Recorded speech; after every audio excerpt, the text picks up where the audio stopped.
Buenas noches a todos.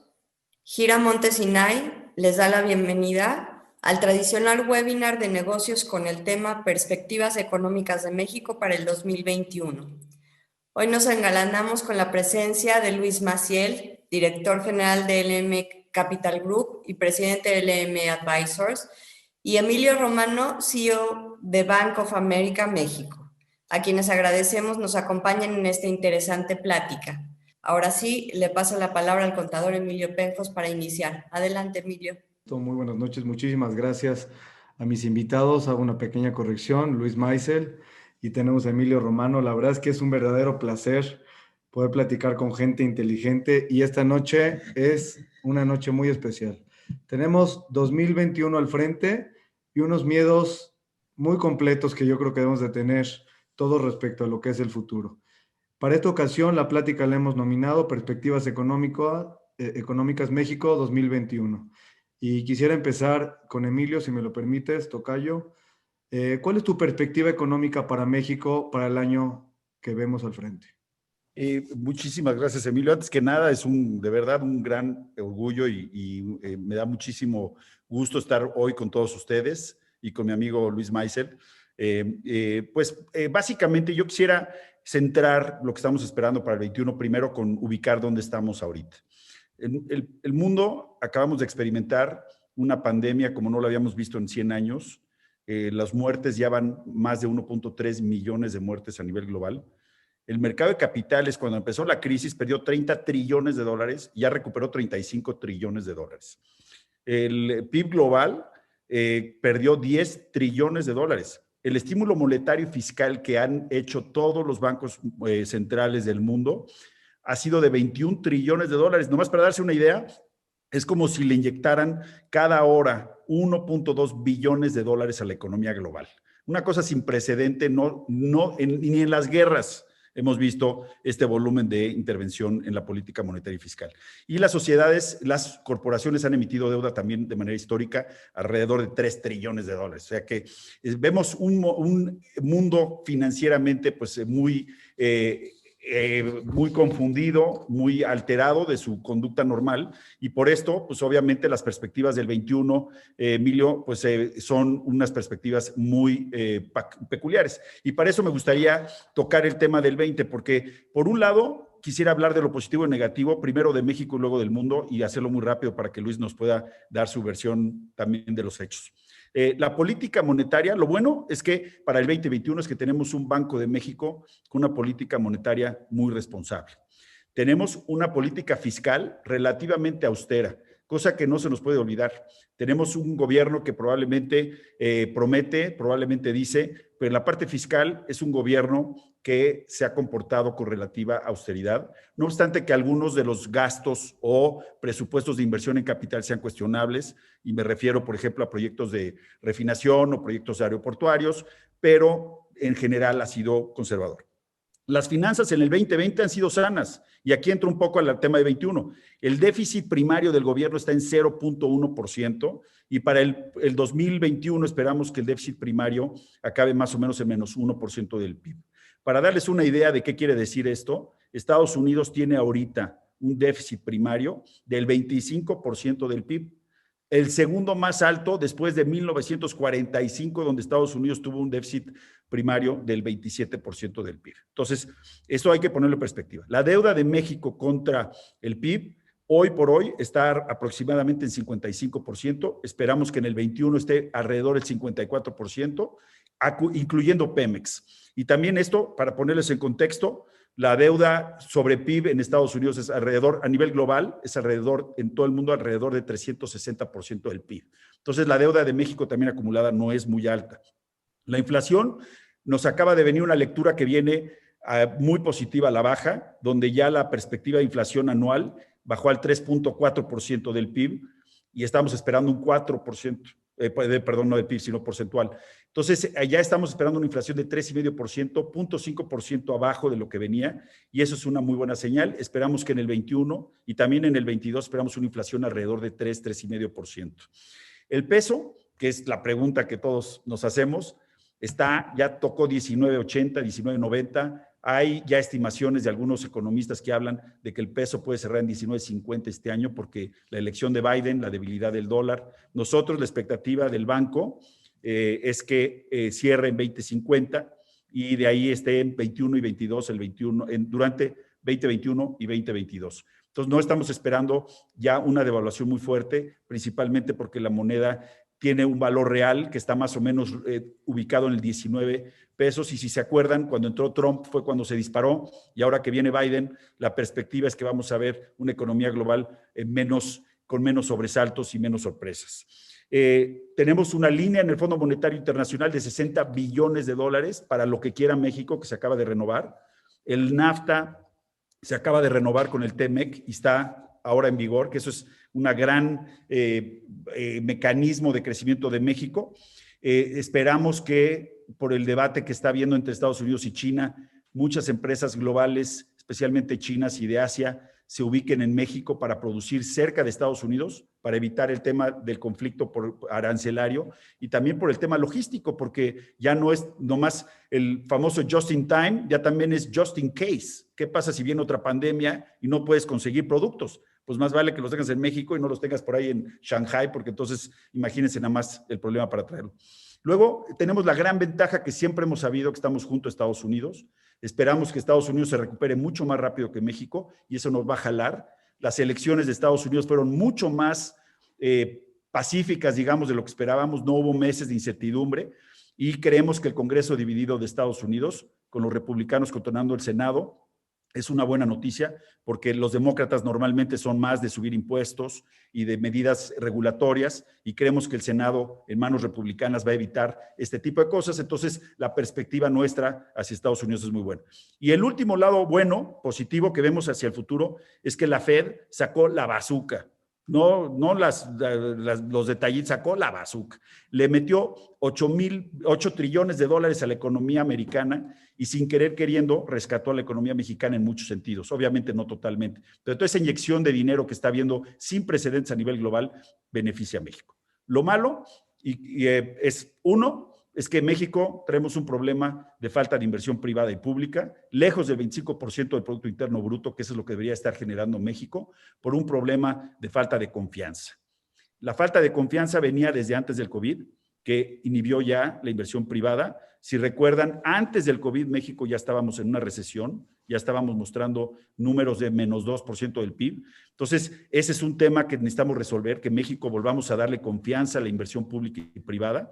Las políticas económicas tienen que ser conducentes a dar esa confianza para que el sector privado y público sigan y puedan invertir. Y por otro lado, el efecto de que la economía global, pues obviamente está herida. No herida de muerte para nada, porque se descompuso, pero se descompuso porque se paró, no porque hubo una crisis económica, una burbuja como el 2008. Aquí se paró la economía, entonces restablecer la economía pensamos que va a ser mucho más sencillo que cuando tenemos un problema de un desequilibrio, de un rompimiento en las cadenas, ya sea de producción o de consumo. Gracias, Emilio. Antes de pasar con Luis, nada más quiero hacer una pregunta. Emilio Romano, con esta balanza de lo positivo y lo negativo, ¿cuál es tu expectativa? ¿Cómo te sientes ante 2021? ¿Optimista o pesimista? Yo me siento, pues, obviamente todo es relativo, yo me siento optimista y ahorita vamos a ver, más adelante les voy a dar más detalles desde el punto de vista no solo económico, pero optimista porque sin duda ya estamos viendo la salida de la crisis sanitaria, ya estamos viendo que la economía empieza a abrirse a pesar de que ahorita estamos viendo un rebrote del COVID y también porque yo veo que va a ser un momento de reacomodos y de oportunidades. Entonces, en realidad lo que veo es que los empresarios, si ustedes son empresarios, les diría qué mejor momento que este para cortar costos, para reinventar sus cadenas de suministro, para encontrar formas de producir y de entregar sus servicios más adecuados a este nuevo mundo que estamos viviendo con los millennials, que también lo vamos a platicar más adelante. Entonces, desde esa perspectiva del reto que nos pone para reinventarnos como personas y también como empresarios, estoy optimista. Obviamente, hay muchos riesgos y el riesgo más importante que esperamos que se acabe pues, es el tema sanitario. Muchas gracias. Luis, contigo voy a empezar exactamente al revés. Primero dime cómo te sientes, pesimista o optimista, y dame tu perspectiva económica para 2021. Pues me sentía yo bastante mal hasta que oí a Emilio, ahora ya me siento muy contento. Después de la descripción de Emilio, pues ya la hicimos, entonces ya, yo creo que ya voy a apagar la computadora y me voy a ir a echar un trago. Déjame empezar con un ejemplo, una analogía. A mí un amigo me invitó a su casa y me dijo, quiero que conozcas, yo le doy a mi esposa 2,300 pesos al mes y ella lleva la casa de maravilla. Yo dije, no puede ser. Llegamos a su casa y me dijo la señora, no prendas la luz, por favor, porque pues no pagamos luz. Me dijo, ¿quieres agua fría o la quieres al tiempo? Es lo único que tengo para darte. Y yo pensé, pues, ¿sabes qué? Mi amigo no vive con 2,300 pesos. Lo que está haciendo no es vivir. Entonces, yo veo las cosas un poquito diferente que Emilio. El haber sido muy conscientes fiscalmente el gobierno, mientras había millones de mexicanos que no estaban comiendo, yo no estoy completamente de acuerdo que es lo correcto. Vemos al resto del mundo que efectivamente creció sus déficits muy grande, en forma muy desproporcionada, pero a base de darle de comer a la gente y de mantener un poquito sustituyendo lo que no le estaban pagando los patrones. Siento que no hemos acabado la pandemia no se va a acabar probablemente hasta mediados del año próximo, cuando ya haya vacunas para todos. Pero es como en las corridas de toros, cuando el picador picó, le pusieron banderillas al toro o el picador le picó el cuello, el toro está lastimado. Entonces, hay que ver qué es lo que va a pasar en el mundo y qué es lo que va a pasar en México. ¿México va a aprovechar que regrese la economía del resto del mundo? Sí, pero ya lo dijo muy bien Emilio, empezamos con ya estábamos en una recesión antes de que el mundo estuviera en recesión. Es un cuestionamiento del Estado de Derecho, la confianza, el hecho de que todavía haya en México aproximadamente 4,5 millones de gentes que no han recuperado su empleo. Según el Coneval, en febrero de este año había 35% de la gente en el nivel de pobreza, hoy es 44,5%. Nivel de pobreza es el que no le alcanza para la canasta básica, que es 1,200 pesos en el área rural o 1,700 pesos al mes en el área urbana. Y si nos ponemos a pensar lo que son 1,700 pesos, gente que no puede pagar eso, es lamentable. Estamos hablando de $85, es una cosa terrible, o sea, para cualquiera de nosotros es casi imposible pensarlo. Entonces, el país necesita que le pongan un cohete y lo despierten. Necesita que el motor le echen gasolina y lo arranquen en serio. Y no lo estamos viendo. Y no lo estamos viendo porque la gente está pensando en su supervivencia ahorita. Muchos de los empresarios están diciendo qué va a traer el año próximo. Si yo fuera Bimbo o si fuera Cemex, claro, estaría viendo el crecimiento global y dónde voy a vender más. Pero si tengo 30 gentes fabricando calcetines o camisetas y la gente no le alcanza para comprármelas, ¿qué voy a hacer? Entonces, creo que estamos hablando de dos mundos. Emilio habló excelentemente de la cosa macro, de la gran empresa. A mí me preocupa la pequeña empresa. Ese derrote que toma la gente, esa posición de cuestionamiento hacia dónde vamos, y coincido con Emilio que la inversión se ha detenido, tanto extranjera como local, y cada día que no invertimos, que no hay inversión en capital, inversión en tecnología, el gobierno no invierte en infraestructura, nos quedamos atrás, nos estamos rezagando. El TIMEC, efectivamente lo que dijo Emilio, México debería de estar ahorita realmente aprovechando lo que está pasando en China. Estados Unidos y China ya no se quieren, ya las empresas americanas no quieren irse a China, pero tampoco se están viniendo a México. ¿Por qué? Porque tienen cosas como lo que pasó en Mexicali con Constellation, lo que pasó con las energías limpias. O sea, el cambio de reglas a la mitad del partido es muy difícil para jugar.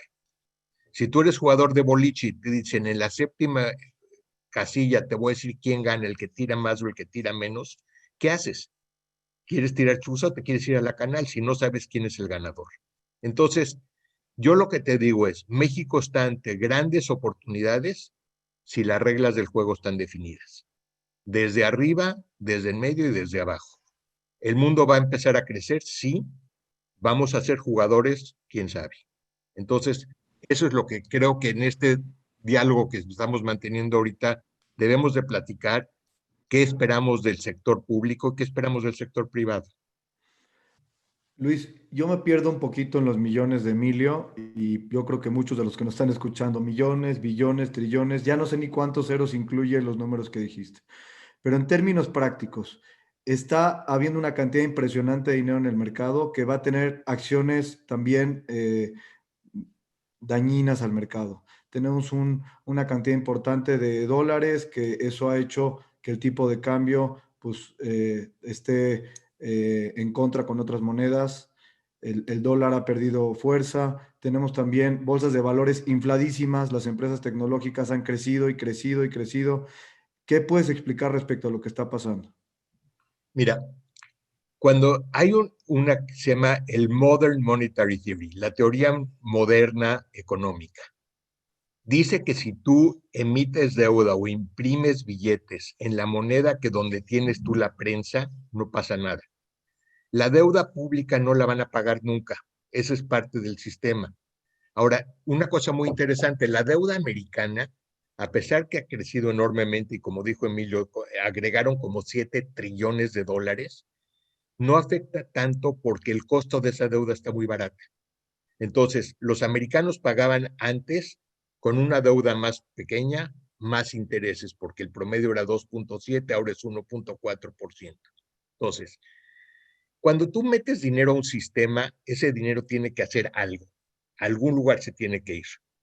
Históricamente, los americanos lo que querían era fomentar el consumo. Ese fue el motivo principal de agregar liquidez. Pero la gente está encerrada en su casa, no sabe qué va a pasar, no sabe si va a recuperar su empleo, entonces no está gastando. Bajó su deuda, le pagó a las tarjetas de crédito, ha bajado su consumo y toda esa liquidez que no se está yendo a comprar cosas, está buscando por dónde irse. Históricamente, cuando no va al consumo, va a 2 áreas fundamentales: bienes raíces o bolsa de valores. Los bienes raíces ahorita la gente está cuestionando cuáles son los buenos. Centros comerciales, está cambiando el menudeo. Edificios de oficinas, la gente quién sabe si va a regresar o no. Departamentos urbanos, la gente se está yendo a los suburbios, a casas para poder trabajar desde su casa. Entonces, no queda más que irse a las bolsas de valores. Se ha perdido totalmente la proporción entre lo que vale una empresa y lo que vale la acción de la empresa. Hace 8 o 9 meses, Musk, el de Tesla, dijo que iba a comprar la compañía a $420 y dijo que ya tenía el financiamiento. Estuvieron a punto de correrlo de su propia empresa por mentiroso. $420 estaba loco. Hoy la acción está al equivalente de 2,800. Tuvo un split de 5-1 y la acción está en 560. O sea, es hoy el segundo hombre más rico del mundo, en una compañía que pues, es excelente compañía, pero hoy vale $1,500,000 por cada coche que vende y Ford vale $8,000 por cada coche que vende. Hay una desproporción total. O sea, entonces, ese exceso de liquidez está yéndose a las bolsas de valores. Ahora, tú hiciste una pregunta muy interesante, Emilio. ¿Qué va a pasar con inflación, con tanto dinero que está circulando? Históricamente nos enseñaron de chiquitos que si había mucha liquidez, había mucha inflación. Singapur del 59 al 87 creció 700 veces su circulante y tuvo 84% de inflación en los 28 años. Si hay suficientes cosas para comprar, no tiene que haber mucha inflación. El problema es cuando hay mucha liquidez y no hay suficientes cosas para comprar. El mundo tiene exceso de producción no utilizada. Entonces, a mí no me preocupa la inflación, pero sí me preocupa la burbuja, porque esa burbuja, el día que explote, como pasó en 2000 con el Internet o en 2009 con las empresas financieras, puede dañar a mucha gente. Entonces, ojalá empiecen a retirar algo de esa liquidez o la canalicen a consumo.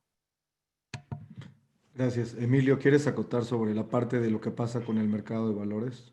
Y pues, Diego, la verdad es que lo que está diciendo Luis es cierto, ya en el micro, digamos, en la parte más cercana a nosotros, el desempleo es un tema muy, muy importante. y muy grave a nivel global. La ventaja que tenemos ahí, y quisiera ser muy puntual ahí, es que la recuperación del empleo se está dando con una velocidad bastante más alta que cuando hay una disrupción, como por ejemplo las burbujas esas que está mencionando Luis anteriormente. Entonces, si bien ahorita tenemos un desempleo masivo y la gente tiene mucha incertidumbre, una vez que exista la vacuna ya y que estemos todos vacunados, ¿no? Porque la vacuna es, como dice Biden, ¿no? Una cosa es la vacuna y otra cosa es que estemos vacunados. Vemos muy probable que la recuperación del empleo se dé de una manera bastante más rápida de lo que esperamos. Entonces, esa es una parte que yo quisiera poner. Sé que ahorita pues, todos estamos viendo la crisis, en medio de la crisis, y una de las cosas que a mí me gusta mencionar es que nunca es bueno durante una crisis hablar de absolutos, ¿no? O sea, el mundo nunca va a ser igual, ¿no? ¿Quién va a tener oficinas? ¿Quién va a volver a hacer bodas de 1,000 personas? ¿Cuándo vas a encontrarte con este tipo de acercamientos como antes? Yo creo que el mundo va a cambiar menos de lo que creemos, para bien y para mal, y eso lo vamos a hablar más adelante. Y en este tema yo creo que es un punto, o sea, yo creo que el retorno a la normalidad, digamos, desde el punto de vista del empleo, se va a dar probablemente más rápido de lo que estamos pensando, como por ejemplo también el subirse a un avión, ¿no? Una vez que están vacunados, lo estamos viendo, apenas la gente empieza a tener la seguridad de que no se va a contagiar, aun y cuando no hay vacuna, la gente empieza a irse en un avión y se empieza a viajar para ver a sus amigos, negocios, descanso, etcétera. Ese es por un lado. Por otro lado, de los riesgos que estamos viendo, porque si bien yo estoy optimista, porque creo que, como les decía, creo que esta crisis, que es muy severa y muy inesperada, es una crisis muy extraña porque la economía simplemente se paró, pero hagan de cuenta que se congeló. Entonces, bueno, pues ahí está congelada, ¿no? Entonces se descongela y más o menos por ahí va a estar. No está realmente descompuesta, tiene otros problemas de descomposición y esos a los que me gustaría tocar ahorita. Uno, lo que ya decía Luis, efectivamente en México no hubo incentivos fiscales y monetarios como los hubo en Estados Unidos. O sea, en México no hubo préstamos blandos a las empresas ni cheques a las personas físicas para que nos ayudara a pasar la crisis. Hay quien dice que qué bueno que se dio ese caso, porque cómo se hubiera distribuido ese dinero y qué tanto se hubiera endeudado más el país. Y si ese dinero no se hubiera distribuido bien, probablemente pues hubiera sido dinero tirado a la basura, ¿no? Yo creo que esa parte pues, probablemente es muy pragmática, pero tal vez es un poco cínica y cruel. Yo creo que sí hubiera sido muy bueno una medida fiscal anticíclica, como dicen. El no haberla tenido tiene efectos importantes porque en México destruimos más cadena productiva que en otros países. Estados Unidos protegió mejor a su fuente de empleo que México porque les prestó dinero a fondo perdido a muchas gentes y porque los que compran tenían un cheque que les llegó del gobierno, entonces compraron más.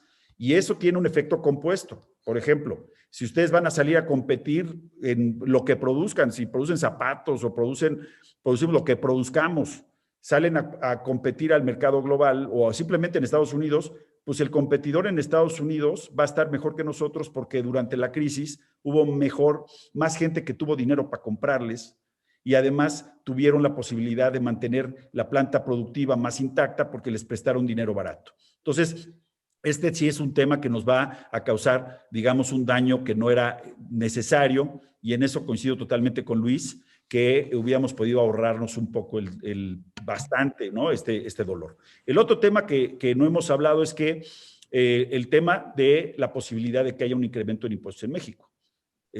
Alguien va a querer pues, pagar toda esta crisis y como también lo mencionabas, pues obviamente estos déficits los van a querer pagar. Entonces la tentación de poder aumentar los impuestos, y en México ya se ha hablado si en el 21 como resultado de las elecciones que va a haber del Congreso, si el Congreso sigue siendo de Morena o no, en fin, todo este tema de las conjeturas de si va a haber o no aumentos fiscales, pues yo creo que la posibilidad de que haya un aumento fiscal ante esta situación, pues no es menor.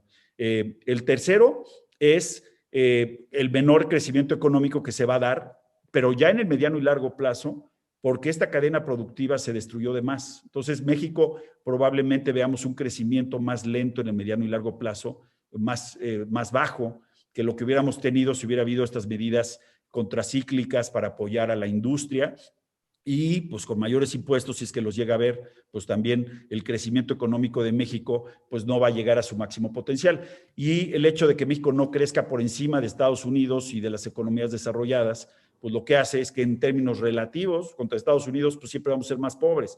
Entonces, lo que sucede con estas crisis, pues es obviamente que los países con menos desarrollo como México, pues simplemente nos vamos a la brecha con los países desarrollados se va a seguir agrandando. Y otros dos riesgos importantes que no te han mencionado. Uno es Pemex, que Pemex es una empresa que hoy por hoy pues ya no es la generadora de recursos como lo era antes. Ya saben, el gran pozo de Cantarell que producía 2 millones de barriles diarios, casi sin hacerle nada, ya se agotó.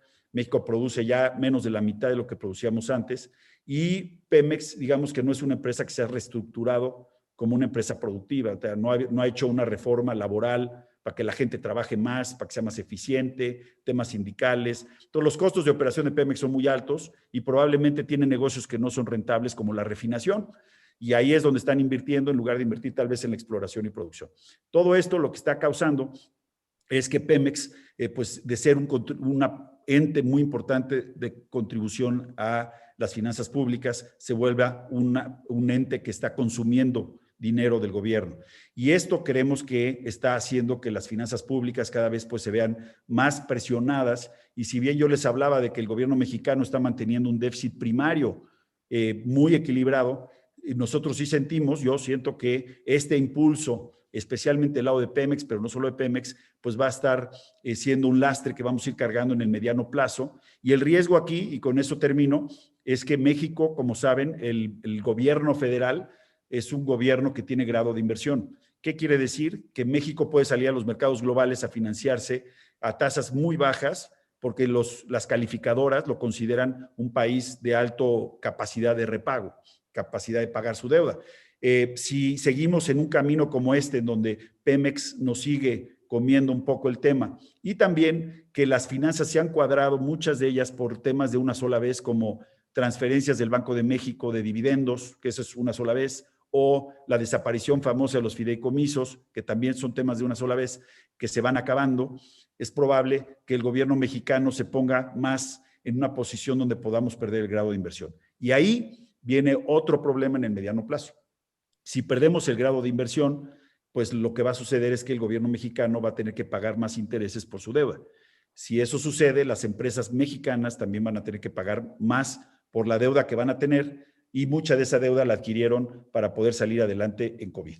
Entonces, obviamente estamos viendo una situación, una coyuntura complicada a nivel global, y en el caso mexicano, pues estos son los temas que nos van a estar preocupando, digamos, en los próximos años. Gracias, Emilio. Luis, yo creo que te deja aquí varios temas. Me gustaría que opines respecto a tu perspectiva de la balanza fiscal. Creo que es un tema importante que tocó Emilio, y un poco la perspectiva que tiene México en términos de competitividad internacional. Con tasas de interés más altas y con empresas más dañadas, yo creo que tenemos un país con cierto grado de complicación. Sí, mira, tienes que tomar en cuenta que el PIB de 2018 probablemente regresemos a él en 2023. La suma de bienes y servicios producidos por el país, vamos a tener 4 o 5 años perdidos en el crecimiento económico. 2019 hubo una contracción del 0.1, 2020 va a ser aproximadamente del 9, vamos a recuperar 2,5, 3 el año que entra, y tal vez recuperemos otros 3, si bien nos va en 2022. En 2023 vamos a regresar. Cuando el actual gobierno propuso su plan económico, dijo, no vamos a crecer el endeudamiento respecto al Producto Interno Bruto.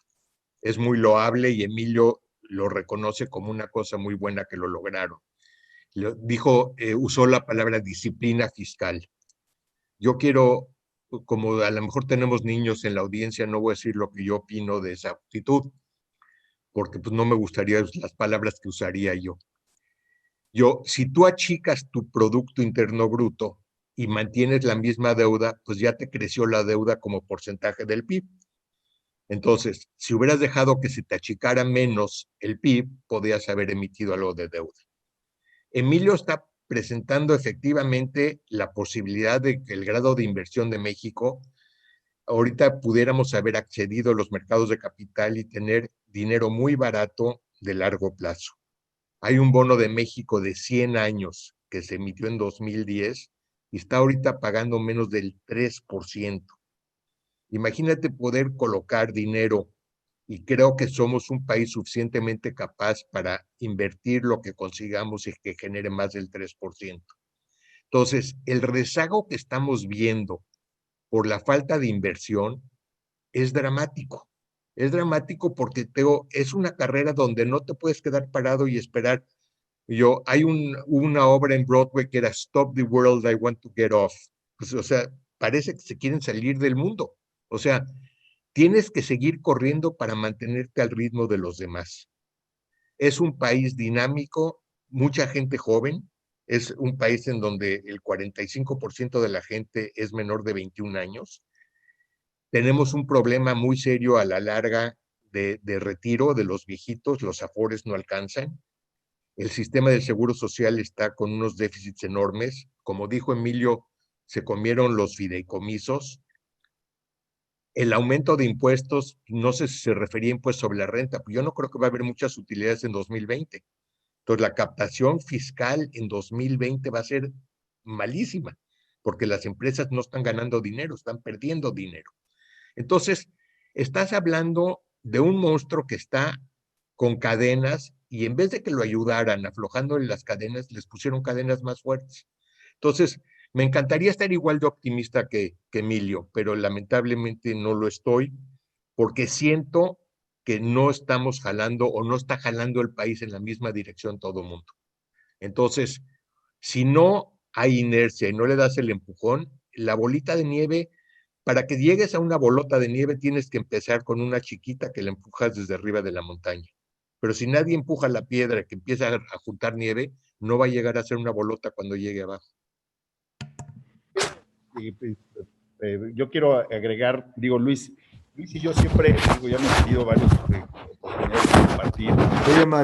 Se oye mal tu micro. Normalmente, no sé si a mí mejor, pero normalmente acabamos compartiendo estos puntos de vista donde Luis yo creo que me hace sentir bastante optimista, cosa que agradezco, pero tú tampoco eres tan pesimista. Lo único que yo quisiera resaltar aquí, bueno, varias cosas. Una es, creo que es muy importante para mí, yo no soy economista, por cierto, yo soy abogado. Y entonces, pues digamos que yo trato de entender la parte económica y explicar la parte económica como abogado. Yo para mí parto de la base que lo que no voy a cambiar son hechos y ya son hechos. O sea, yo no creo que vamos a poder cambiar en el 21 y en el 24 muchas de las políticas públicas. Y de hecho, yo les diría, mucho de las políticas públicas va a depender de la política. O sea, de qué pasa con la política, quién va a gobernar México y demás. Entonces, yo asumo que estas políticas públicas son los que son. Yo también asumo que en México vamos a estar, es nuestro país. Yo no podría imaginarme vivir en un mejor país. Quiero a México y aquí soy, y aquí está mi familia. Y entonces, y además aquí tengo pues mi forma de vida. Entonces, para mí el tema es ubicar cuáles son los temas que no voy a poder cambiar y ver qué sí puedo cambiar y adecuarme y ubicarme. Porque, por ejemplo, casos concretos, o sea, yo no creo que haya malos negocios, hay malos empresarios. Y yo no me considero buen empresario, por cierto, yo no, de la verdad me ha ido, en la vida he tenido de todo, un día se los platico, pero yo lo que creo es que, no sé si vieron la película de Forrest Gump, esa me gusta mucho explicarla, porque para mí Forrest Gump es el mejor empresario. No era el más inteligente, pero era el más persistente. Y le buscaba, y le buscaba, y le buscaba hasta que salía. Nos vamos a enfrentar en el futuro a los millennials. Los millennials no compran, rentan. Quieren experiencias, no compran coches. Les gusta viajar y les gustan lujos, pero lujos muy diferentes a los nuestros. Todo es comercio electrónico. Los bienes raíces los ven como utilitarios. Es toda otra forma de pensar la que viene y nos está llegando. En cualquier negocio que tengamos, esta es la oportunidad de decir, oye, ¿cómo puedo yo adecuarme en este momento para tener los costos más efectivos y la logística más clara? ¿Por qué? Porque ya no me van a comprar tanto. Cuando abramos las tiendas, y los que ya la abrieron y los que no la han abierto, probablemente las ventas en línea, pues sí ya subieron y van a estar ahí para quedarse. Porque la gente encontró, y mucho de esto las nuevas generaciones, pues que funciona muy bien. Les voy a poner otro ejemplo. Hay una persona que trabaja conmigo en el banco que tiene 21 años y el otro día le dijeron que mandara un fax y llegó bien asustada porque dijo, oye, pues fui a mandar el fax, metí la hoja al fax y ¿qué creen? Pues no se fue el fax porque aquí está la hoja, no se fue. Pensaba que la hoja se iba a ir por el tubo y por el cable hasta el otro lado. Entonces dijo, no se mandó el fax. En su vida había mandado un fax. No sabe lo que es un fax. Teníamos que explicarle lo que es un fax. Y eso fue hace 20 años. La gente que está ahorita ya tenemos que entender y reconvertirnos como empresarios. Entonces, por eso creo que lo que es importante para mí es poder transmitir lo que es un hecho que estamos viendo y de ahí aprovecharnos para podernos ubicar y poder crecer. Otra, como esta crisis nos pegó a todos, no hay quien se salvó, digo, habrá uno, ¿no? Elon Musk probablemente, y Jeff Bezos y el de Zoom, algunos que sí ganaron, ¿no? Y siempre los vamos a ver como pues, los ganadores de esta crisis, pero en general yo creo que esta crisis podemos asumir que a todos, la gran mayoría nos pegó. Es un momento de oportunidad. Es un momento de oportunidad, les vuelvo a repetir, porque una persona consistente que no se da por vencida, que busca participación de mercado, que busca las formas de hacer las cosas nuevas, puede realmente ser la que sale adelante. ¿Cuántas veces hemos vivido esta situación? Nosotros no, pero nuestros antepasados, nuestros abuelos cuando vinieron de Siria o de Europa, pues vinieron en medio de la Primera Guerra Mundial. Se murieron los millones en la Primera Guerra Mundial. En 1920 se murieron 70 millones de gentes con la fiebre española. Peor, yo no entiendo cómo. Y del 21 y el 22 vino un boom como nunca había visto la economía global. Entonces, yo no tengo duda que de esta crisis vamos a salir mejor. Obviamente tenemos que sobrevivirla tanto físicamente, que es muy importante, y psicológicamente, que es muy importante, pero estoy convencido que vamos a hacer una mejor economía. Entonces yo por eso les transmito que para mí es muy importante que podamos, para mí, transmitirles hoy qué tomemos como hechos y qué podemos nosotros intervenir en los hechos para poder salir y que en el 2022 nos ataquemos de la risa y digamos, esta crisis ya pasó y qué bueno porque tuve la oportunidad de hacer X, Y y salir adelante. Luis, regresando aquí al diálogo, nada más por retomar un par de cosas que Emilio también había dicho. Tipo de cambio, muchas expectativas diferentes. ¿Y qué va a pasar cuando estas empresas tecnológicas que han acaparado la mayor cantidad de capital en su crecimiento y la economía se empiece a acomodar, se empiecen a desinflar un tanto? ¿Cómo se va a acomodar ese nivel de empresas que se ha generado con billones y billones en sus bolsas? Yo creo que tienes que dividir, Emilio, el dinero que tienen esas empresas con el valor de mercado de esas empresas. Lo que se ha inflado muchísimo es el valor de sus acciones, no necesariamente la empresa en sí. Ahora, el crecimiento desmedido que ha habido en los Amazons y en Facebook, y etcétera, estoy de acuerdo contigo. No podemos haberlo imaginado hace 10 años que iba a pasar con los medios de comunicación social, etcétera. El tipo de cambio, yo siento, ahorita estás viendo una recuperación del peso por dos motivos fundamentales. Uno es el dólar se ha aflojado y tampoco les importa mucho que se afloje, eso le ayuda a Estados Unidos. Y el segundo es que la mezcla mexicana está en su punto más alto del último año. Hoy está en $42 el petróleo que México exporta. Ese fue el dinero que se consideró cuando se hizo el presupuesto. Entonces, eso refuerza un poquito la economía nacional. Yo creo que la estimación de Bank of America de 2050 es bastante válida. Yo me gustaría que se quedara ahí. Yo siento que a lo mejor va a estar un poquito peor. Pero la economía mexicana se sostiene en 4 pilares fundamentales. 1 es petróleo, 2 es turismo, 3 es las remesas y 4 es la exportación de bienes. Y si tú analizas, el turismo está ahorita por culpa de la pandemia detenido y un poquito también por la inseguridad. Ese es un tema que no hemos tocado y que también está impactando porque yo no estoy seguro que la recuperación del turismo va a ser del 100% si no hay un control mejor de lo que es inseguridad. Petróleo se había debilitado, está fortaleciéndose. Las remesas increíblemente han crecido. ¿Por qué? Porque el migrante que está de este lado no está gastando. O sea, recibió el dinero adicional que le dio el gobierno americano y está ayudando más a la familia. Ya estamos en 194,000 millones de dólares de reservas. Y exportación se aflojó porque se aflojó la economía americana. Entonces, si lo analizas, pues los 4 pilares de la economía mexicana están debilitados. Entonces, hay que fortalecerlos. Una cosa que dijo Emilio en el camino, que la verdad sí me sacudió, es el gobierno mexicano no pudo regar dinero a la gente que no tenía nada porque a lo mejor en el camino se iba a perder ese dinero. O sea, no puedes manejar una economía pensando que por la posible fuga que hay en los canales de distribución no lo puedes hacer. Arregla esa tubería. Y claro, es muy difícil cambiar desde la época de los españoles una mentalidad que ha seguido en el país. Pero al final no puedes normar tu forma de regular el país por si va a haber o no va a haber corrupción en la distribución. Entonces, el peso no creo que se caiga mucho. Yo le compro a Emilio el 2050 ahorita. Si me lo firma, yo se lo compro, o sea, me encantaría.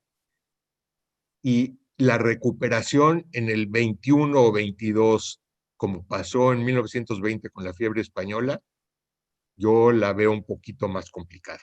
O sea, ojalá todos jalemos en la misma dirección, pero creo que va a estar un poco más difícil. Esa de la reingeniería que tenemos que hacer ante el nuevo mundo, tiene toda la razón Emilio. La empresa más grande hotelera, Airbnb, no tiene cuartos. El taxista más grande del mundo, Uber, no tiene taxis. La empresa más grande de oficinas es WeWork y no tiene oficinas propias. Entonces, efectivamente el mundo está cambiando y los exitosos serán los que cambien con el mundo, porque el que quiera quedarse con las ideas de hace 50 o 30 o 20 años, no la va a hacer. Ahora, hay una esperanza tremenda respecto al tema de la vacuna y yo creo que hay varios mitos en ese sentido, ¿no? Primero que nada, si existe y se aprueba. Si existe y se aprueba y se puede distribuir, si se puede distribuir, se puede mantener y se puede aplicar, es un proceso muy complejo y no tenemos mucha claridad de qué pasará con ese optimismo de que exista la vacuna. Entonces, empiezo contigo, Luis. ¿Cuáles son los acentos de la economía que vamos a ver cuando existen estas vacunas ya en manos, por ejemplo, de los gobiernos, de los laboratorios, de los hospitales? ¿Qué va a pasar? Depende qué tan rápido la puedan distribuir y depende de la eficiencia, si efectivamente es 95% como dicen los laboratorios. No creo que tengamos una vacunación en masa antes de junio del año que entra. O sea, todo el mundo está hablando de 50 millones de vacunas, las 3 empresas grandes, y son 2 dosis por persona. Estás hablando de 150 millones de vacunas en los próximos 3 meses, y son 75 millones de personas, donde habemos 8 billones de gente en el mundo. Pues estás hablando de el 1% escasamente de la población. Entonces, de aquí a que tengamos la vacunación masiva, estamos hablando de 6, 7, 8 meses. Entonces, en ese momento, apenas estamos reiniciando un proceso que se detuvo dramáticamente a partir de marzo. Entonces, tú piensa, ¿qué pasa en tu casa cuando un año no utilizas nada de los aparatos, no abriste la llave de agua? Pues tarda un tiempo en que vuelvas a empezar. O sea, el horno que se enfrió, una empresa acerera que paró sus hornos, le puede tardar 3 meses en que vuelva a estar activa. O sea, no es un switch, no es prender la luz de la casa. Reactivar una economía le tarda tiempo. Entonces, sí se va a dar, sí, en un entorno diferente, un entorno nuevo, y vamos a ver cómo nos acomodamos y qué es lo que va a salir adelante y qué no va a salir adelante. Entonces, yo sí creo en la vacuna y voy a ser de los primeros que la trate de conseguir, pero subirme a un avión lo voy a pensar antes de hacerlo. Gracias. Tocayo, ¿qué acentos de la economía determinarán el tema de la vacuna? Y te voy a hacer una pregunta adicional. ¿Vas a encontrar una economía en un estado de daño que tendrá que reactivarse? Hay ciertas industrias irreparables. ¿Qué observas tú de esas industrias y qué dice el banco? Bueno, pues mira, Tocayo, afortunadamente tenemos ahora sí una cantidad de información brutal, no solamente en el banco, pero muchas industrias. Por ejemplo, el banco tiene información diaria del uso de tarjetas de crédito. Entonces estamos viendo cómo se mueve el gasto en Estados Unidos, cómo se transforma ese gasto por ejemplo, compras en el mercado de cosas básicas a otro tipo de cosas. Y lo que sí vemos, por eso les decía y me atreví a decirlo, que cuando empieza a ver el sentido de seguridad y la gente siente que puede tener seguramente un viaje, la gente está ávida de irse de viaje. Y también estamos viendo que, como decía ya Luis, hay cantidades las más altas que hemos visto de ahorro. O sea, la gente, si bien es una crisis, no quiero minimizar la pobreza que está generando, obviamente hay una pobreza muy importante, pero también la gente, mucha gente dejó de gastar y eso ha generado que tengan mucha liquidez. Y hoy por hoy esa liquidez está ahí parada. Mucha gente incluso no ha pedido prestada porque no se siente confiada. Entonces, estamos viendo que cuando hay esa confianza, hay ese gasto. Les voy a poner un ejemplo. Y otra vez regreso al tema de no hagamos, mi petición es no hagamos los no absolutos en la crisis. ¿Quién se va a subir un crucero? Ahorita, pues varios de ustedes van a decir, yo en mi vida me voy a subir un crucero. Yo les puedo asegurar que la industria de los cruceros va a regresar y va a volver a ser probablemente no tan grande, probablemente va a haber protocolos de sanidad mayores, eso creo que es un hecho, los vamos a ver, pero va a seguir, la gente se va a volver a subir en los cruceros. Y olvídate de los aviones, porque yo los cruceros todavía es opcional, ¿no? Porque es así, es todo de placer. Pero un avión, a ir a visitar a tu familia o a ir de trabajo. Si yo soy por ejemplo, un vendedor que tengo que irme a Monterrey a vender Monterrey te puedes ir en coche, pero a Tijuana para pasarte todo el día ahí atrás de una combi para llegar a Tijuana 3 días después, pues mejor te vas en avión. Yo no tendría ningún problema con una mascarilla y demás. Y cuando haya la vacuna, con toda confianza, porque sé que los aviones son relativamente seguros. Entonces, yo creo que va a haber una recuperación. Hay mucha demanda reprimida y yo lo que les digo es, ahorita es muy mal asesor el tomar decisiones bajo la crisis y la incertidumbre de una crisis sanitaria. Entonces, regreso al tema. Cuando tengamos la vacuna, sí vamos a tardar, Emilio, coincido contigo, esta vacuna va a tener un plazo de vacunación que probablemente se extienda, pues no sé, no quiero asumir, pero probablemente 6 a 12 meses más, no sé, pesos más, pesos menos, donde vamos a ver realmente ya la vacuna por todos lados y en ese proceso creo que la recuperación se va a dar más rápido de lo que pensamos. Las tuberías, yo creo que sí, efectivamente hay muchas áreas donde vamos a encontrar que la llave no tiene agua y demás, pero tampoco la economía se paró. Yo hoy por hoy ya salgo y hay tráfico, ya empiezas a ver que ya hay movimiento, o sea, ya los cines están medio abiertos, los restaurantes están medio abiertos. Entonces, digamos que la economía de estar cerrada, y eso yo creo que es el tema del 21, de haber visto el 2020 de una economía cerrada, el 2021 va a ser de la apertura económica, va a ser de la vacuna, no del virus, va a ser de una recuperación, no de una recesión. Tiene razón Luis. En México traemos una caída del 9,5% del PIB y en el 21 esperamos una recuperación de 2,5% del PIB. Por cierto, los indicadores se han mejorado. Esperamos una caída del 10,5% y un aumento del 2%. Entonces, digamos que la caída en México, incluso Banxico sacó ahorita todavía hoy un indicador del 21 del 3,5% de crecimiento. Creo que lo que estamos viendo es que nuestro peor escenario de la caída en México no se está materializando y esperamos regresar en el 21 a estar 5% abajo de lo que estábamos en 19, que es muchísimo. Entonces, sí, evidentemente va a haber un sufrimiento, digamos, en la economía. Durante el 21 no esperamos ver hasta el 24, 25 la economía otra vez a nivel del 19, pero sin duda lo que yo estoy viendo es cuando tengamos ya la seguridad personal de que no estamos arriesgando nuestras vidas en hacer las cosas que más disfrutamos, como ir a un restaurante o irnos con la familia de viaje y demás. Los indicadores, tanto del banco como los que hemos visto a nivel global, son que la gente que hay mucha demanda reprimida, como dicen los economistas. Déjame agregar algo ahí, Emilio. Yo siento que Emilio está hablando básicamente de un estrato económico acomodado que efectivamente va a regresar y va a regresar con fuerza. Pero si yo soy un empleado que perdí mi empleo o que cerró la fábrica, que no me dieron liquidación y que me echaron fuera, yo no voy a gastar, yo voy a estar guardando el dinero para sobrevivir. Entonces, creo que esto está polarizando aún más de lo que estaba a las clases sociales en México. Y siento que cuando mencioné hace un ratito que el nivel de pobreza, 45% de la gente no tiene para comprar la canasta básica, estás hablando de otra serie de consecuencias de largo plazo que pudiera tener el país. O sea, no es fácil que la mitad de la gente esté en una situación económica tan complicada sin saber cuál es la salida. O sea, están viendo una luz al final del túnel, pero a lo mejor es un tren que viene en esta dirección y no es la salida. Entonces, sí siento, coincido con Emilio, de que los niveles económicos cómodos van a salir adelante probablemente en el 21. Siento que los restaurantes se van a eventualmente a volver a llenar o cerca de llenarse, y a lo mejor sí va a haber gente que va a ir en crucero, pero esa gente que no le alcanza para darle de comer a sus niños o para comprar los útiles de la escuela, pues va a estar, con todo respeto, bien fregado.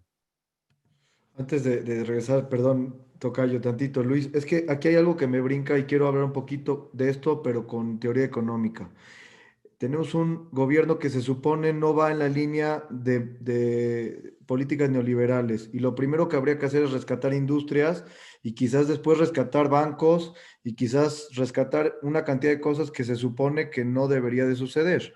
Entonces, ¿cómo vas a hacer que camine? Por un lado. Por otro lado, tengo otra pregunta. La economía tiene un efecto multiplicador que va agrandando los movimientos del dinero. Y al no haber inyectado dinero por las razones que tú quieras, de corrupción o de falta de eficiencia o lo que tú quieras poner sobre la mesa, ha generado que ese multiplicador de la economía se haya reducido bastante. Comparado, por ejemplo, con Estados Unidos, el dígito es 3 veces menor. O sea, no sé si lo quieres explicar, pero sí me gustaría agregar un poco de factores de la teoría económica porque hay una mezcla diferente de lo que puede pasar en México de lo que podría pasar en el resto del mundo. Muy buena pregunta y es curioso. Emilio es abogado, yo soy ingeniero mecánico eléctrico y tú eres industrial y estamos hablando de economía, imagínate. Yo soy contador, entonces algo tenemos ahí. Estás en el mismo club que nosotros dos. No sabemos nada de economía, pero sí, los economistas tampoco saben de economía. Mira, básicamente hay lo que se llama la velocidad del dinero. La velocidad del dinero es un término económico. Es el efecto reproductor que tú mencionabas. Cada vez que agregas un peso, cuando tú vas y lo gastas, con quien lo gastaste le paga su proveedor le paga al proveedor de él, le pagan al agricultor, etcétera, etcétera. En México la velocidad es como 6.7, en Estados Unidos es casi 10. O sea, cada peso que agregas crea 10 pesos de actividad económica en Estados Unidos, 6.7 en México. Y cuando no agregas ese dinero, pues detienes, o sea, no detuviste un peso, detuviste 6.7 pesos. Entonces, tienes toda la razón en decir, el no haber agregado ese dinero en la crisis hizo que se retrasara aún más la economía. Entonces, lo que estamos esperando, y mencionaste de pasada un punto que era el sistema bancario. El sistema bancario en México está muy comprometido, tiene muchos problemas y espero que no nos vaya a dar un sustito pronto, porque efectivamente la situación del sistema no está muy sólida. Siento que un comparativo interesante, por ejemplo, sería Brasil. Brasil es una economía similar a la de México.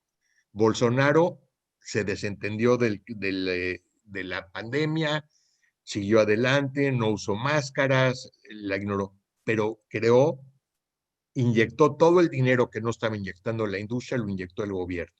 Entonces, tomó la misma actitud un poco indiferente ante la crisis sanitaria, pero no ante la crisis económica.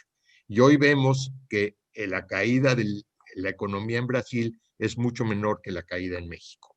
Y la recuperación va a ser mucho más rápida. Entonces, creo que tu punto es muy válido y los efectos de la no reproducción económica los vamos a sufrir en los próximos 1, 2 y 3 años.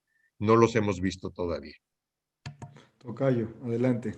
No, bueno, en el tema de Brasil, Luis, Brasil es una economía cerrada, es una economía mucho menos eficiente que la mexicana y sus cifras macroeconómicas entraron ya muy desgastadas. O sea, la deuda pública en Brasil contra el PIB es mucho más alta, las reservas Sí, las reservas están bien, pero el efecto de la economía brasileña para recuperarse por ser una economía cerrada, yo lo veo que no va a tener tanta facilidad. La ventaja que tenemos en México es que tenemos la economía de las más abiertas del mundo, ¿no? Y estamos otra vez junto a los Estados Unidos con la relocalización de empresas asiáticas a México. Sin embargo, coincido que el gobierno y las políticas podrían incentivar que esa ventaja se diera de manera más fuerte. Ahora, me gustaría, si estás de acuerdo, Emilio, estoy viendo las preguntas, quisiera yo tocar cosas muy concretas, porque coincido, Luis, el tema que habla sobre la pobreza, y coincido contigo que no estamos tocando el tema de la gente que está a nivel de supervivencia.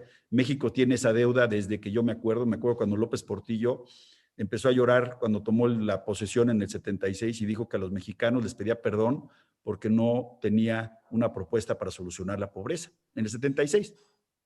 Ese es el problema grave que tenemos, y lo desafortunado de eso es que las políticas muchas veces hacen la diferencia. Singapur, velo, Lee Kuan Yew contra Malasia, ¿no? Entonces, la diferencia de las políticas públicas es tangible, y en México, por alguna u otra razón, del 76 a la fecha, seguimos teniendo no aceptable un porcentaje muy alto de pobreza. Y esto obviamente no está ayudando. Y la inseguridad, ni se diga. Pero vamos a hablar, me gustaría hablar de cosas muy concretas, de inversión y luego de negocios. Primero, en el 2020, ¿qué funcionó y qué no funcionó? Que nos va a servir al 21. El Bitcoin, 158% arriba. ¿Por qué? Pues ya vamos a hablar del tema de inflación. China, toda la parte de tecnología, 47% arriba. Biotecnología, 43% arriba. El oro, 22% arriba. ¿Qué se cayó? Energía, acciones en el Reino Unido con el tema de Brexit, las fibras en Estados Unidos, los REITs, y las acciones también, que cayeron 10%, aunque entre ayer y antier ya mejoró bastante. ¿Qué esperamos en el 21? Para efecto de que ustedes vayan planeando la cartera, y luego vamos al tema de negocios. La primera es, estamos anticipando los mercados que ya llega la vacuna. Y los mercados, como saben, hay un dicho en inglés que dice buy on the rumors, sell on the news. ¿Qué quiere decir? Que ahorita todo el mundo está en el rumor de que ahí viene y no viene y sube. Probablemente cuando ya todos estén vacunados, pues se va a desinflar un poco. Eso es lo que piensan los economistas. Lo que piensan es que va a subir la bolsa, y que en el primer trimestre del 2011, del 2021 más o menos, probablemente la bolsa se va a desinflar un poco en su crecimiento. Y coincido con Luis que va a haber burbujas, y ya hay burbujas. Entonces, no quiero decir que no, pero yo eso es lo que estoy viendo en la parte de capitales. Luego, hay un exceso de demanda, ya lo decía también Luis, enorme para la compra de rendimiento. ¿Por qué? Pues porque las 2/3 partes del mundo civilizado pagan tasas negativas o pagan tasa cero. Entonces, comprar una acción que te puede dar la expectativa de una tasa positiva ya es del gane. Tenemos las tasas más bajas de los últimos 5,000 años, comprobado. Eso es una cifra comprobada, porque hay documentos desde el Código de Hammurabi por ahí y desde antes de las tasas que se cobraban. Estamos viviendo las tasas más bajas en la historia, no moderna, sino, les digo, 5,000 años. Luego, hay 4.5 trillones, y perdón por los trillones, pero los trillones son billones de billones, o sea, es muchísimo dinero esperando invertir. Entonces, obviamente eso va para efectos prácticos, puede ser que se hagan burbujas, pero mi expectativa es que van a buscar rendimiento, y yo creo que el mercado accionario global va a tener este efecto. Luego, va a haber rotación de inversiones, la gente va a empezar a cambiar de inversiones. Por ejemplo, es muy probable que se vayan de bonos a commodities, o sea, bienes como por ejemplo el tema del oro, el tema del petróleo y demás, todos los temas que son los bienes fuertes. Commodities, yo creo que es un buen año para ellos. El otro puede ser los bonos chatarra contra los de grado de inversión. O sea, los de grado de inversión están preciados a perfección. Yo creo que los bonos, los que les llaman de high yield, probablemente tengan un buen año. Las acciones que se llaman value, las de valor. ¿Cuáles acciones? Las de empresas que generan caja, que generan dividendos, que son empresas que tienen ya una estabilidad financiera. Creemos que yo creo que le va a ir mejor que las empresas que vienen con un crecimiento enorme, como por ejemplo, no voy a hablar de unas, pero por decirles Zoom y estas empresas que están creciendo enormemente, pues la posibilidad de que crezcan en su valuación y sigan creciendo, pues es probablemente más remoto. El mercado está a múltiplos inesperadamente altos de por sí, entonces con cuidado. Luego, queremos países emergentes y Asia contra Estados Unidos. Yo creo que va a haber una revaluación de países emergentes y Asia, y cosas que creemos que les va a ir bien es energía, tecnología y salud. ¿Qué le puede ir mal? Probablemente la canasta básica, porque la gente pues ya no va a estar comprando tanto en la tienda, ya va a regresar, digamos, a los patrones de conducta anteriores. Telecomunicaciones que tuvieron un boom enorme, por obvias razones, y los bienes raíces. Pero los bienes raíces no todos, y yo sé que aquí tenemos varios bienes raíces. Yo creo que los bienes raíces en México es otro cantar, porque en México no ha habido todavía la oferta necesaria, no hay suficiente bien raíz como en otros países del mundo. Entonces todavía hay una carencia de vivienda, hay una carencia de comercio, pero probablemente es de esperar que los bienes de raíces industriales les vaya mejor que los comerciales.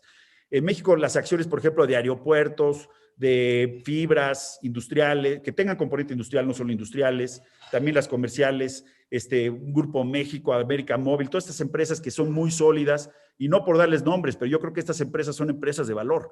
Luego, las monedas duras contra el dólar, algo que ya decía Luis, coincido. Yo veo al dólar como una moneda que no va a estar muy fuerte contra las otras monedas duras, probablemente el euro, el yen, incluso el yuan.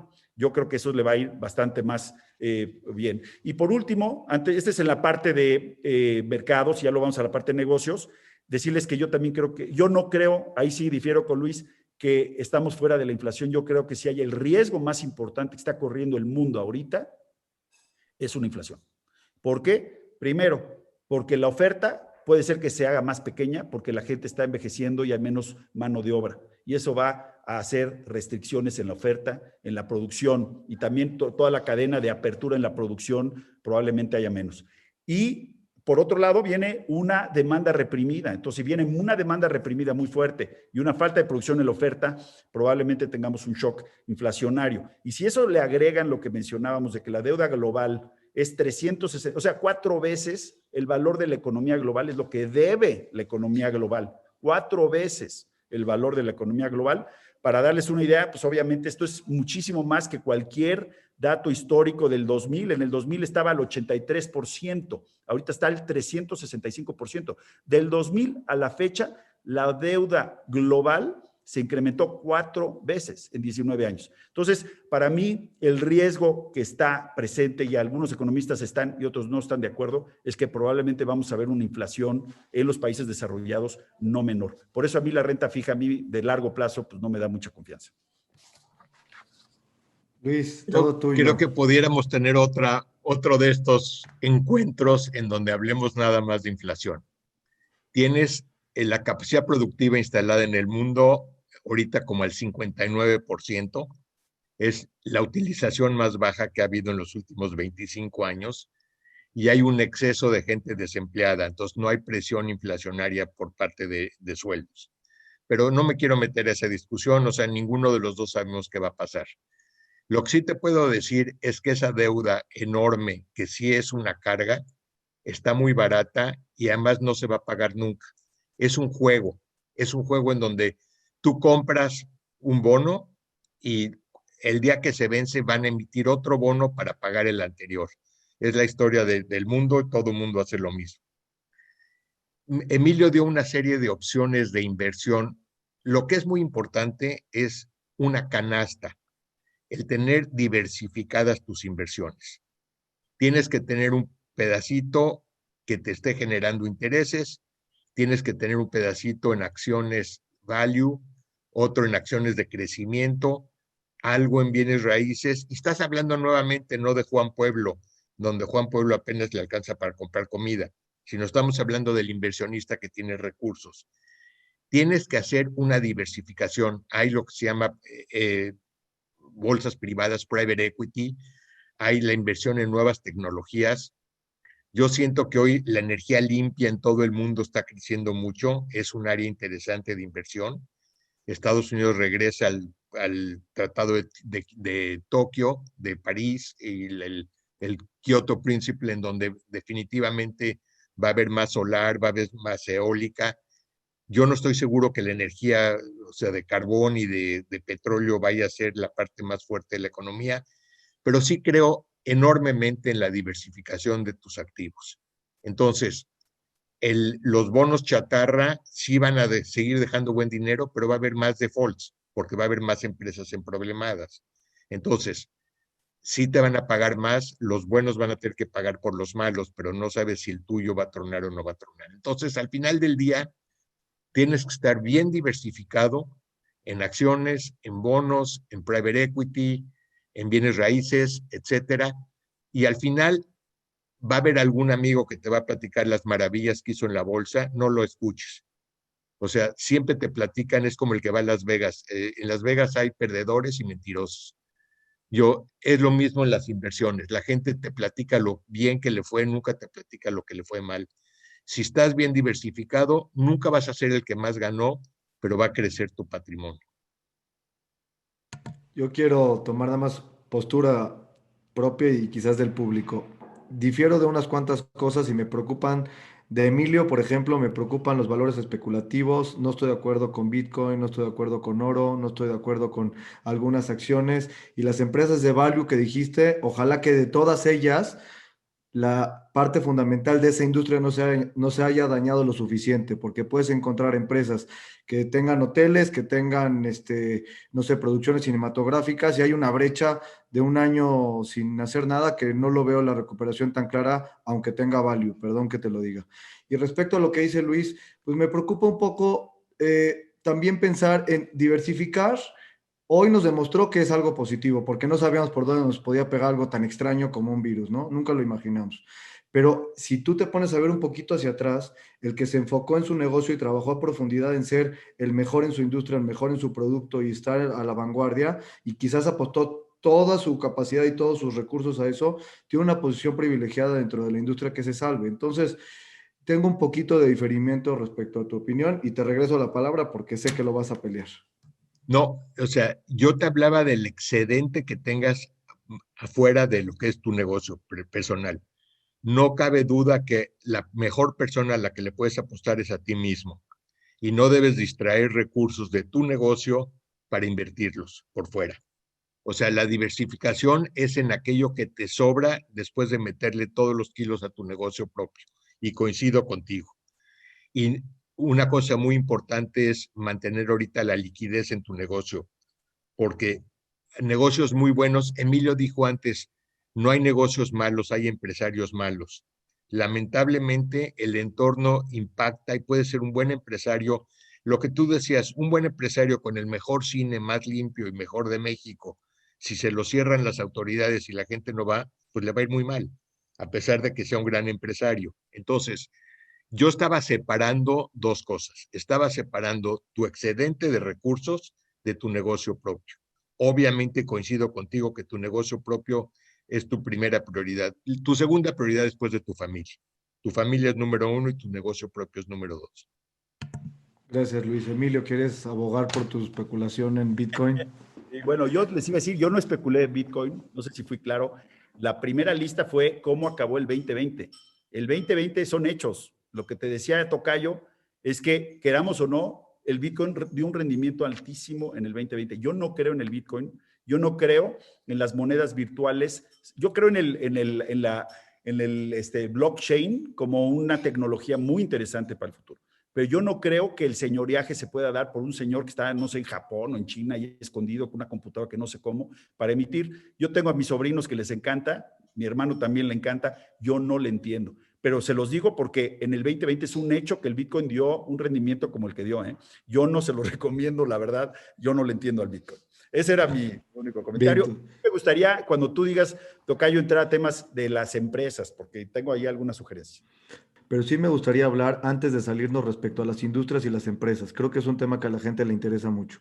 Entonces voy a empezar con Luis.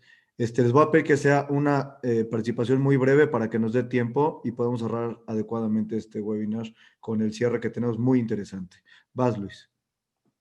Bueno, primero en la empresa, mantén liquidez, cuida mucho tu cartera, innova. Está pendiente qué es lo que está pasando para que reacciones rápido. Va a haber ganadores y perdedores y de ti depende ser ganador.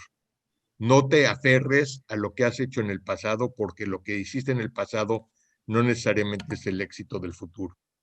Y no dependas de cosas nuevas, sino depende, o sea, haz innovación para hacer cosas nuevas, pero no, yo la esperanza y cruzar los dedos no es una política empresarial. O sea, es trabajar, trabajar y trabajar. Mantén liquidez, cuida tu cartera, no fíes demasiado y definitivamente dale servicio a la gente. Va a sobrevivir mejor que nadie el que sea realmente. Dicen que para cargar una camilla hacen falta 2 gentes mínimo. Tu cliente es uno y tú eres el otro. Entonces, cuida que sean equipo. Muy bueno, gracias Luis. Emilio, tus consejos respecto a la empresa. Yo creo que Luis ya los dijo perfectamente bien, solo agregaría cajas. O sea, Emilio, tus hojas del micrófono. perdón, todas las cajas, toda la caja que puedan controlar y cuidar todos los días. Los negocios, la liquidez es, como saben, la clave. Yo creo que ya lo dijiste muy bien, Luis. Simplemente agregar, vean este momento como un momento de grandes oportunidades, porque todos estamos en una situación muy difícil y los que se puedan reinventar, encontrar temas tan sencillos como la entrega a domicilio, las reconversiones de cómo se promueven en los productos, en fin, todo ese es un momento adecuado para hacerlo, pues ya lo dijiste muy bien, Luis, y yo quisiera aprovechar, en lugar de repetir lo que dijiste, decir que sí deberíamos de estar pensando en estos momentos por la cantidad de dinero que se inyectó y por lo que ya hablamos de la diferencia que se está incrementando entre los ricos y los pobres a nivel global, que en el mundo nunca ha habido un caso en donde tantos han beneficiado a tan pocos. O sea, hoy por hoy hay muy pocos que se han hecho mucho más ricos a costa de muchos.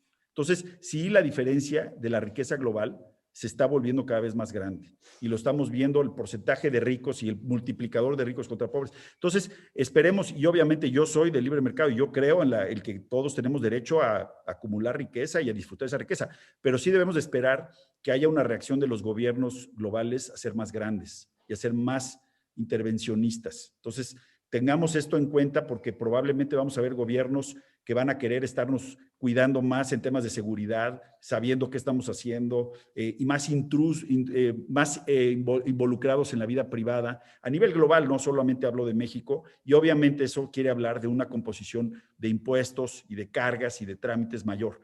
¿Por qué? Porque sí, yo percibo que hay un malestar social, y lo vieron con Bernie Sanders en Estados Unidos, lo vieron en las elecciones en México, de que realmente cada vez es mayor digamos, el malestar que hay a nivel global por las inequidades que se están generando y se están incrementando. Entonces, a ver, como abogado, dime una cosa, Emilio. Tienes la fuerza del mercado y la fuerza del Estado, y por ahí hay un hueco en medio que está generándose con la diferencia de la riqueza y la pobreza. Luis, me vas a entender perfectamente bien porque es el último libro de Ralph Sachs que discutíamos en la plática previa, pero hay una brecha ahí de una nueva definición del modelo económico mundial que no está claro y podríamos ver un cambio importante en los próximos 5 o 10 años. ¿Qué piensas de eso? Y nos vamos al cierre después de esa pregunta para los dos. Yo te diría, para no entrar mucho en detalle, creo que al capitalismo le hacía muy bien tener el socialismo. O sea, era muy bueno tener el socialismo asustándonos. Digo, cuando ¿quién fue el que que hizo toda la ley del Seguro Social? Fue Cárdenas, ¿no?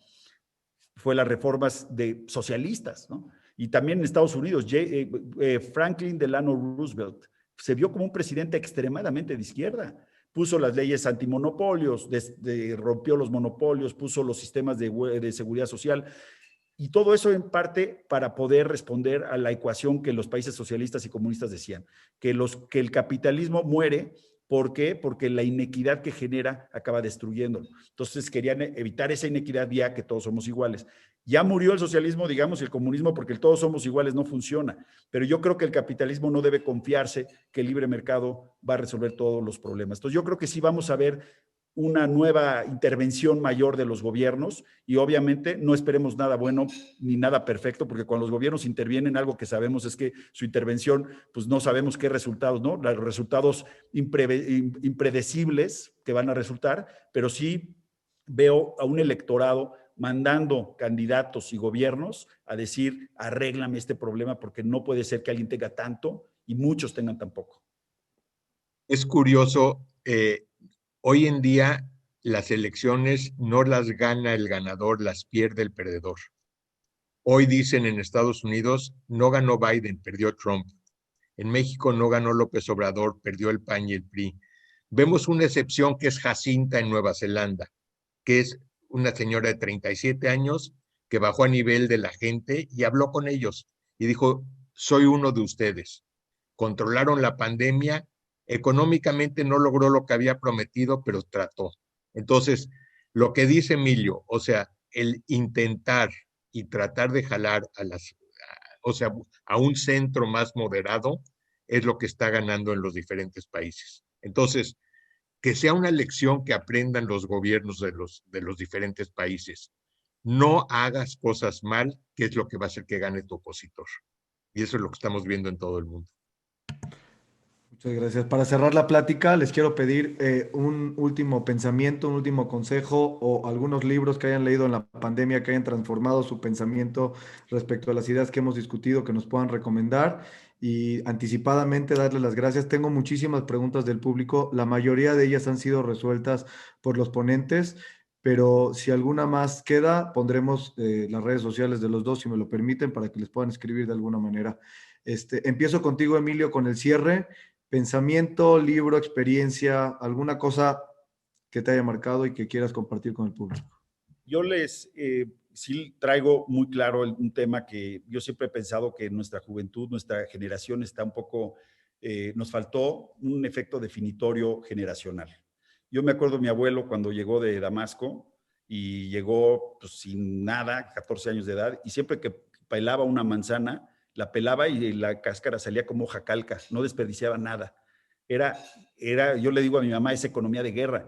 ¿Por qué? Porque sabían lo que era el tener un sustento, el tener una casa, el tener una familia. A los 12 años se vino, hablaba árabe, vendía cortes de tela, nadie le entendía y salió adelante. Entonces, esa persona tenía un propósito de vida, se encontraba con razón de vivir y entendía y valoraba las cosas. Creo que en nuestra generación esa parte no la vivimos, afortunadamente, porque no vivimos una guerra, no vivimos una crisis enorme. Entonces, desafortunadamente estamos viviendo una pandemia, pero afortunadamente, y por eso hay que sobrevivirla, esta pandemia estoy seguro que le va a dar esa fuerza definitoria a esta generación para que de hoy en adelante no nos tengan que platicar de lo importante de la familia, lo importante de los amigos, lo importante en fin, de poder disfrutar de una vida plena, que no solamente sea el dinero, que no solamente sean los lujos, que no solamente sean los vicios, ¿no? Que sea una vida completa. Entonces, por eso yo estoy optimista y creo que eso nos va a hacer, sin duda, mejores seres humanos. Los libros, es lo que yo les recomiendo, estoy leyendo libros que no tienen nada que ver con economía y me dan mucha tranquilidad porque son libros que te explican que el mundo pues tampoco ha descubierto nada nuevo, no es nada nuevo lo que estamos viviendo acá. ¿Por qué se dan las pandemias? Y te lo explican perfectamente estos dos libros, pues porque la gente aprendió a domesticar la comida, se empezó a concentrar, y el momento que se concentra la gente con la comida y con los animales domesticados como los borregos y las vacas, pues los virus se empiezan a pasar por todos lados y nos empiezan a dar pandemias, y de ahí vienen las pandemias. He estado leyendo dos libros, uno que es La Ruta de la Seda, que se lo recomiendo, de Peter Frankopan, que habla sobre toda la historia del mundo contada con la Ruta de la Seda. Entonces, pues los de Alepo, pues que sí están en la Ruta de la Seda, lo van a entender mejor que los de Damasco, pero nos toca a todos, también de Europa y demás, y me parece que describe muy bien toda esta evolución. Y el otro es un libro muy viejo, pero que creo que es muy atinado y muy analítico para estos momentos, se llama Armas, Gérmenes y Acero, que es la breve historia de la humanidad de los últimos 13,000 años. Y sí es breve porque nomás tiene como 400 hojas para 13,000 años, de Jared Diamond. Y léanlos, se los recomiendo, no tiene nada que ver con la economía, pero sí tiene mucho que ver con entender por qué estamos como estamos y por qué va a ser un momento, un parteaguas para hacer un mundo mejor. Muchas gracias. Muchísimas gracias, Emilio. Luis, tu cierre. Yo acabo de terminar un libro que es La primera señora Rothschild, The First Rothschild Lady or Mother, no sé cómo se llama, por ahí. Es un libro en donde te combina la familia, el liderazgo de la mujer y el éxito de la familia. Entonces, está muy interesante porque todos salimos de la misma matriz y de ahí depende del entorno en el que vivimos, de nuestros padres, nuestra escuela y lo que somos como personas. Está muy interesante saber cómo se desarrolló el concepto familia, negocio, empresa y geografía. Creo que es muy importante. Y un poquito lo que comentábamos en la plática previa. Acabo de terminar un libro de otro rabino, Kelman, en donde hace un análisis de una introspección de cómo reaccionar ante los cambios en el mundo. Y al final, el mejor amigo y el mejor enemigo que tienes lo ves cada mañana en el espejo. Entonces, de él depende que salgas adelante. Y si terminas en la mañana de lavarte los dientes o de rasurarte con una sonrisa, te va a ir bien en el día. Y si no, te va a ir mal en el día. Entonces, al final, todos enfrentamos día a día problemas, situaciones, de nosotros depende que salgamos adelante. Y la gente hoy en México, que mucha gente está muy deprimida, van a salir adelante. No se dejen deprimir. Perfecto, extraordinaria plática. Yo creo que nos vamos muy completos y muy agradecidos. Les quiero platicar una sorpresa súper interesante. Después de todos estos webinars, tenemos el cierre del año 2020. Gracias a Dios, acaba este año también para todos. Por último, agradecerle a mis ponentes y agradecer el foro de Monte Sinaí y muchas gracias al público por estar siempre conectados a los webinars. Me parece que tuvimos un trabajo excelente. Muchas gracias, buenas noches.